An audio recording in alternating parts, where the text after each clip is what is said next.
Praise lord అందరికీ. నేను Stephen. ఈరోజు నేను చెప్పబోయే విషయం ఏంటి అంటే, భయపడకండి.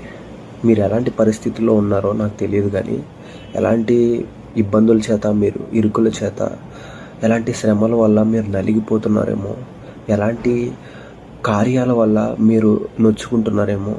మనుషులు వదిలేశారా? మనుషుల్ని కోల్పోయారా? జీవితంలో ఆస్తులను కోల్పోయారా? అంతస్తుల్ని కోల్పోయారా? ఇక విధమైన ఎటువంటి నష్టమైనప్పటికీ నేను ఒకటే మాట చెప్తున్నాను, దేవుడు మిమ్మల్ని ఆశీర్వదించబోతున్నాడు. దేవుడు మీకు దగ్గరగా ఉండాలని ఆశపడుతున్నాడు. ఎప్పుడైతే మీరు లేని అన్ని నష్టాలకి దగ్గర అవుతారో, మీ మనస్సు అనేది చాలా విరిగిపోతుంది, బాధల్లో నలిగిపోతుంది. అలాంటి సమయంలో దేవుడు విరిగి నలిగిన మనస్సుని దేవుడు ఎంతో ఇష్టపడతాడంట. అలాంటి పరిస్థితుల్లో ఎవరైనా ఉన్నారేమో, భయపడకండి. దేవుడికి మొర పెట్టండి. మీ మొర, మీ ప్రార్థన ఖచ్చితంగా దేవుడు వింటాడు. మిమ్మల్ని ఆశీర్వదించబోతున్నాడు. మీకున్న పరిస్థితులన్నిటి నుంచి మార్చబోతున్నాడు. దయచేసి దేవునికి మొర పెట్టుకొని ఆయన నామంలో మాత్రమే మీరు ప్రార్థన చేయండి. ఏ మనుషుడికి మీ పరిస్థితుల గురించి ఎక్స్ప్లెయిన్ చేయాల్సినంత అవసరమే లేదు. ఎందుకంటే మనుషుడు ఏమీ చేయలేడు, దేవుడు మాత్రమే సర్వము చేయగలిగినటువంటి దేవుడు.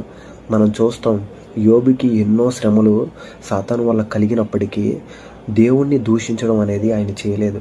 ఎందుకంటే దేవుడు ఎటువంటి మనస్సు కలిగినటువంటి వాడో, ఎటువంటి కార్యములు ఆయన చేయగలిగినటువంటి వాడో ఆయనకి తెలుసు.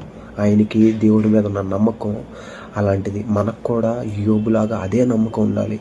మనకి ఎటువంటి పరిస్థితులు వచ్చినప్పటికీ వాటన్నిటినీ అధిగమించడానికి దేవునికి ఇదిగో మనం ప్రార్థన చేయాలి. ఆయన దగ్గర నుంచి మన శక్తిని పొందుకోవాలి. చూడండి, మోషే అంటాడు, నేనేం చేయగలనయ్యా, నా వల్ల ఏం కాదు అని. కానీ దేవుడు అంటాడు, నేను కదయ్యా నేను లేకపోతే నువ్వేం చేయగలుగుతావు, నేనున్నాను కదా నీకు, నేను చూసుకుంటాను అని చెప్పిన దేవుణ్ణి మనం కూడా అడుగుదాం, సహాయం అడుగుదాం. మనం ఒంటరిగా మనం ఏం చేయలేం. దేవుణ్ణి అడుగుదాం, దేవుడితో మనం కలుద్దాం, దేవుడితో మనం నడుద్దాం. అప్పుడే మన జీవితాలు అనేవి బాగుపడతాయి. ప్రతి ఒక్క విధమైన పాపాలు విడిచిపెట్టి